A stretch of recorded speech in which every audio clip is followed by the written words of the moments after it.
If you live in Kansas and you're thinking about protecting your retirement savings with physical gold, this video will walk you through exactly how a gold IRA works and what people in Kansas should know before getting started. Especially if you're retired or nearing retirement in Wichita, working or investing in Overland Park or Johnson County, serving in the military around Fort Riley or McConnell Air Force Base, or living in agriculture-driven communities like Junction City or Manhattan.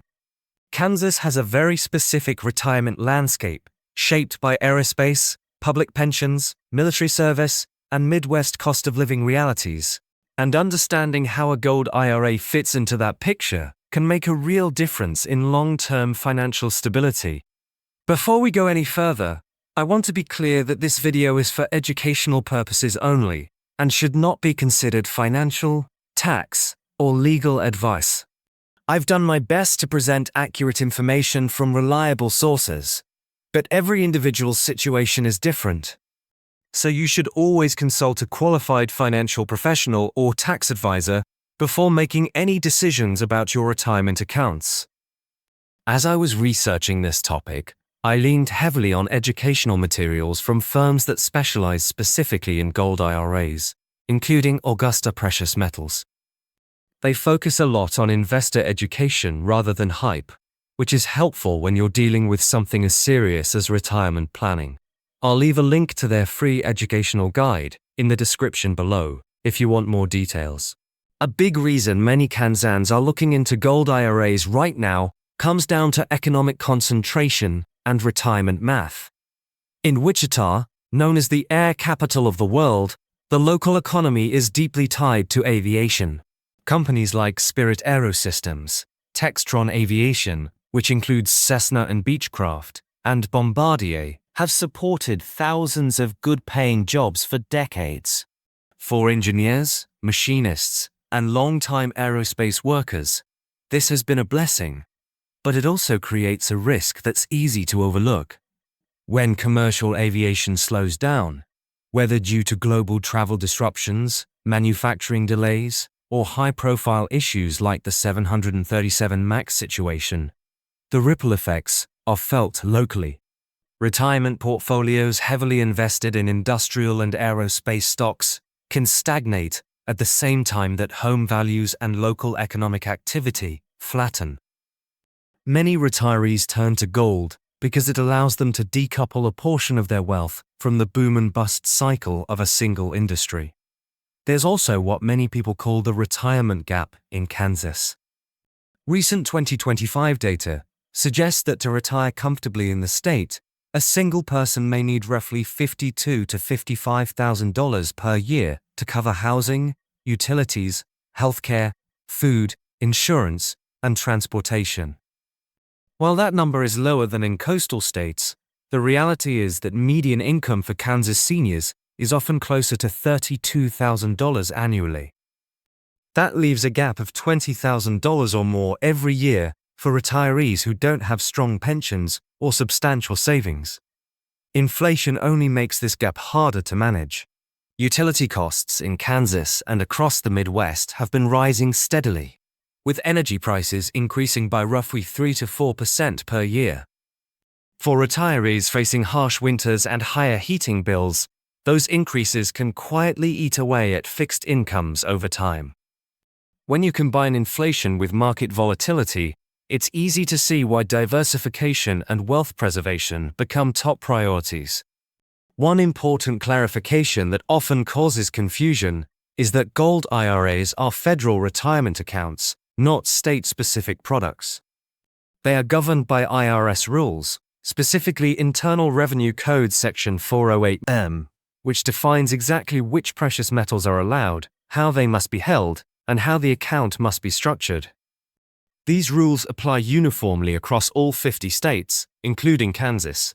While the IRS sets the framework, state-specific tax laws and retirement benefits insignificantly affect how advantageous a gold IRA is for someone living in Kansas. Most Kansans who open a gold IRA are not starting from scratch. They are rolling over funds from existing retirement accounts they've built over decades. In Wichita, many retirees come from the aviation sector, including engineers and machinists from Spirit, Textron, and even Koch Industries. Some have IAM national pension plans, while others rely heavily on 401ks invested in industrial stocks.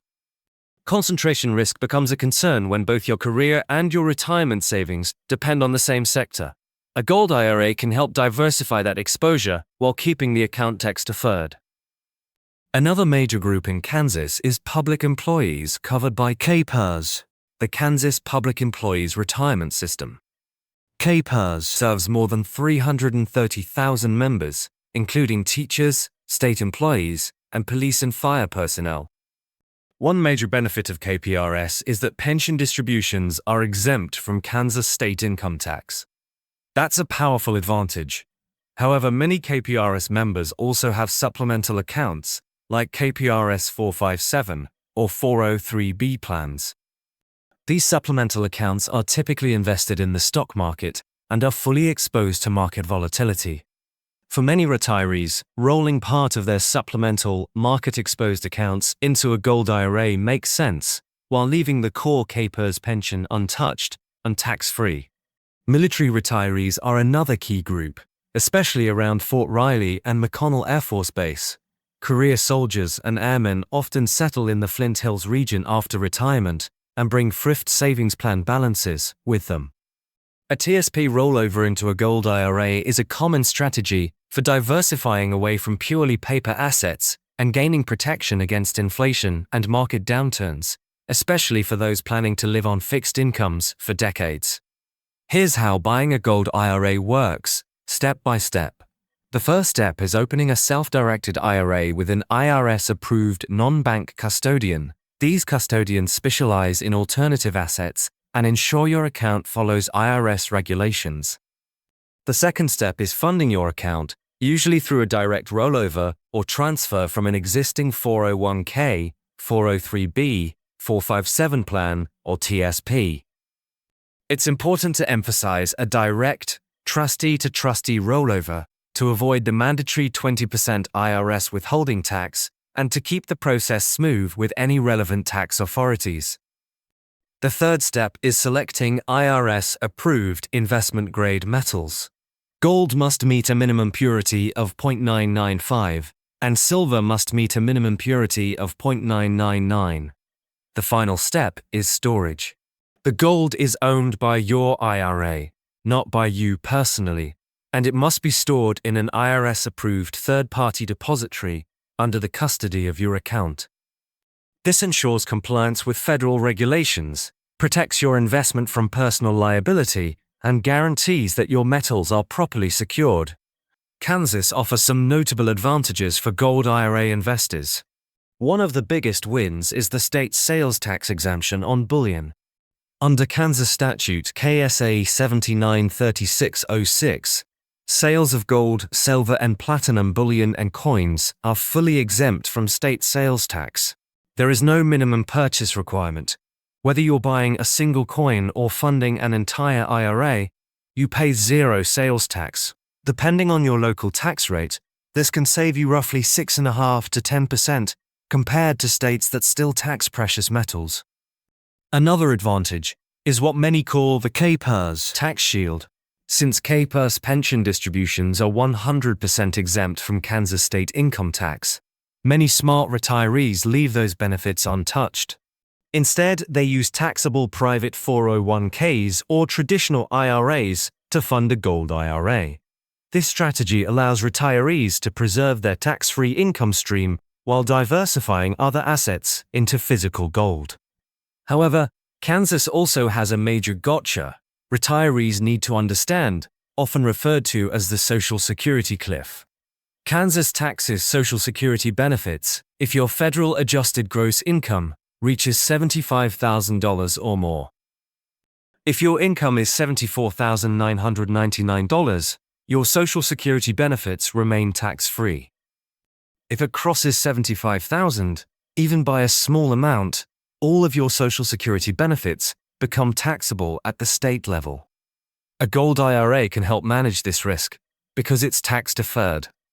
By controlling when and how much you withdraw, you may be able to stay under that income threshold and save thousands in state taxes over time. There's also ongoing legislative discussion worth watching. The Kansas Legal Tender Act, known as Senate Bill 39, was introduced and debated in the 2025 legislative session. The goal of the bill is to eliminate capital gains tax on gold and silver used as legal tender. As of now, capital gains on gold sold for profit are still taxed in Kansas, which makes holding gold inside a tax-deferred IRA especially important. The IRA structure allows gains to grow without immediate tax consequences, regardless of how the law evolves. A gold IRA isn't for everyone, but it tends to appeal to a specific type of Kansan. It makes sense for the aviation machinist who's tired of seeing retirement savings rise and fall with aircraft orders, or the Johnson County investor carefully managing income to stay below the $75,000 Social Security threshold. It also resonates with what many call Midwest pragmatism. This isn't about speculation or getting rich quickly. It's about protecting a nest egg, managing risk, and preparing for long-term stability in a state where economic cycles and tax rules matter. If you want to learn more, Augusta Precious Metals offers a free educational guide that explains how gold IRAs work, the potential risks and fees involved, and whether this strategy makes sense for your situation. The guide walks through the rollover process, storage requirements, and common mistakes to avoid, helping you decide whether this strategy fits into your broader retirement plan. There's no obligation, it's purely informational. You can click the link in the description box below this video to grab the free guide and learn more about protecting your retirement with physical gold.